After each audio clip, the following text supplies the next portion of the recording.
Hello and welcome to another Wellness Wednesday. Now, today I'm really excited because I know it's February and Valentine's Day was yesterday. So I want to share a little bit more about some foods and things we can add in our diet to help with heart health. So the number one thing that can be really helpful for heart health, which I know we engaged in yesterday, was a nutrient called polyphenols. Those are something that you would find in berries like blueberries, strawberries, and raspberries. Those are actually helpful because they help to actually relax and dilate the blood vessels so they can reduce your blood pressure, but they're also really great for helping to increase good cholesterol or HDL cholesterol, which is really helpful to bring fats back from your body cells to your liver for elimination. So they're really great for detoxification. I know yesterday we made some really neat strawberry skewers. I took strawberries, chopped them in half, and took a little notch at the top so they looked like hearts, and I put them on top of skewers. And then we also did some watermelons that we used a heart-shaped cookie cutter. So we had strawberries and watermelons for a snack yesterday on Valentine's Day. Another thing that's really great to add in your diet is also omega-3s or fatty acids that are essential. Typically, you are going to get certain fatty acids like omega-6 and omega-9 from the foods that you eat.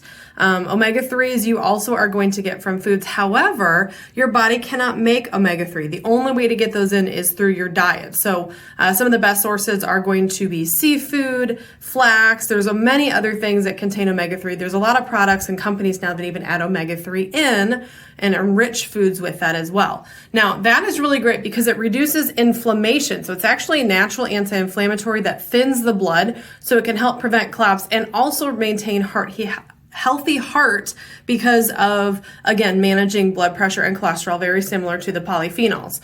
Like I mentioned, seafood's a great source, flax is another source, and there's many other ways to get that in.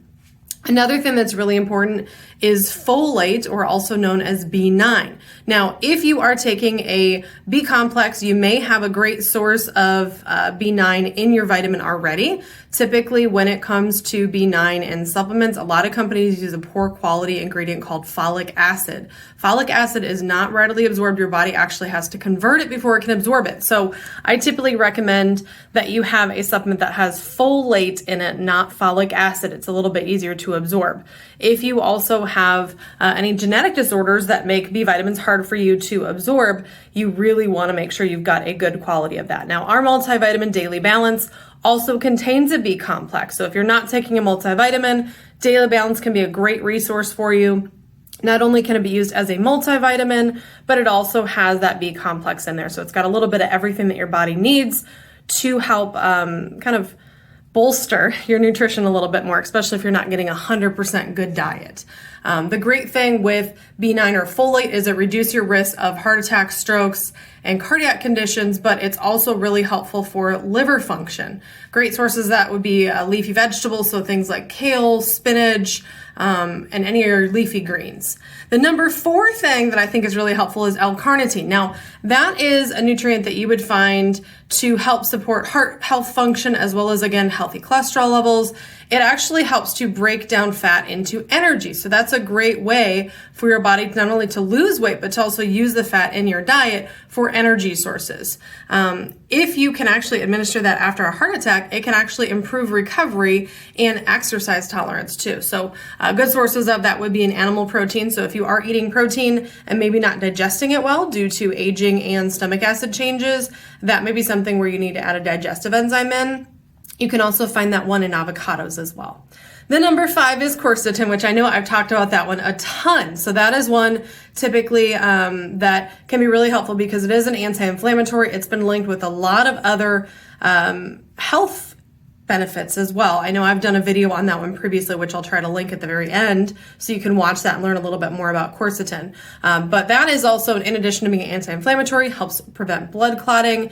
It is something that is found in apples naturally, however, not high quantity. So that may be something that you want to look into because it can help reduce risk of cardio or coronary disease, heart disease. So where you've got some clogging and plaquing that builds up inside the arteries. Now we have quercetin as a single supplement, and we also have it in our Allerate as well. So it's kind of a benefit where you can use it for either. The number 6 thing I want to talk about is lycopene. So lycopene, I know a lot of people know that's what's actually giving the red color to tomatoes. It reduces the risk of heart problems and also helps with cardiovascular. So like I said, tomatoes. So that's a good one to think about. So lycopene is what you'd find in tomatoes. The number 7 is monounsaturated fat. So those are typically things you would see in avocados, olive oils. Some of your nuts and seeds will have that in there as well.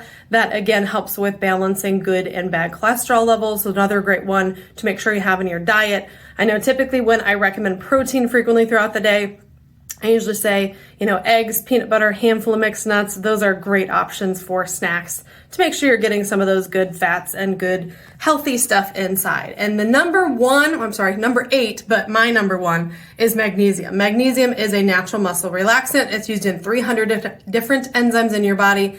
The other thing to think about too is about 70% of the people that come into my office are deficient in it. And when you have low levels of magnesium, that can affect your heart rate, that can affect your blood pressure, that can affect your muscle tension, that can affect blood flow, that can affect mood, energy, you name it. So because it does help relax some of the smooth muscles, so the involuntary muscles that you would see in your digestive tract, as well as your blood vessels, that's one that's really, really, really important. Good sources of that would be something like spinach and walnuts. So thanks for tuning in today. Hope you learned some things or things that you should maybe add in a bit more for snacking. If you have any questions, post those below and make sure to subscribe to our channel if you haven't already. I will try to link to that quercetin video here on this last page, but have a great rest of your week.